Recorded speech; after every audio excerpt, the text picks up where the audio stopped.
video, we're going to look at the different factors that can affect the speed of sound. And hopefully we remember from the previous unit that there is only one factor that can affect the speed of sound. And so we're going to talk about how we can alter that one factor in a couple of different ways. So first, let's think of some terminology. So why do you see lightning before thunder? Well, it's because lightning is faster than the sound of thunder. So we see the flash of light before we hear the crash of thunder because of the difference in speed. One term, notice it is in purple for the purple sheet, is subsonic. These are objects that move slower than the speed of sound. That would be you. That would be most cars. There are very few vehicles that can go at or faster than the speed of sound. So subsonic is slower. Supersonic is faster. So subsonic and supersonic deal with speed of sound. Supersonic is faster than the speed of sound, so that would be light. That's why lightning, you can see lightning before you hear the thunder, is because light is supersonic. So two ways that we can change the speed of sound. One is we can change the temperature of the medium or the elasticity of the medium. And from last unit, we learned that the only way you can change the speed of any wave is by changing the medium. So we're going to see how temperature and elasticity affect that speed. So first is temperature. There's actually a special equation in order to determine the temperature dependence of the speed of sound, and that's that the speed is equal to 331 meters per second plus 0.6 times capital T. Here, capital T is temperature, specifically in degrees Celsius, not period. So it's the temperature dependence. Temperature. So let's use this equation.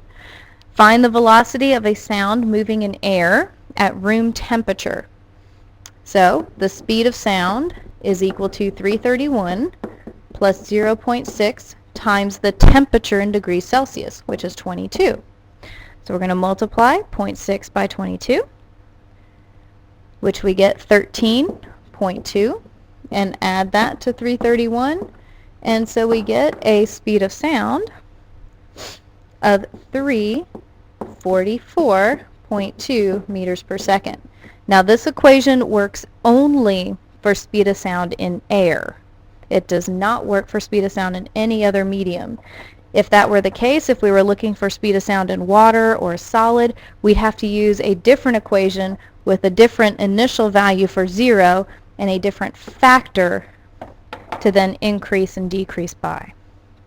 So again, this is only speed of sound in air.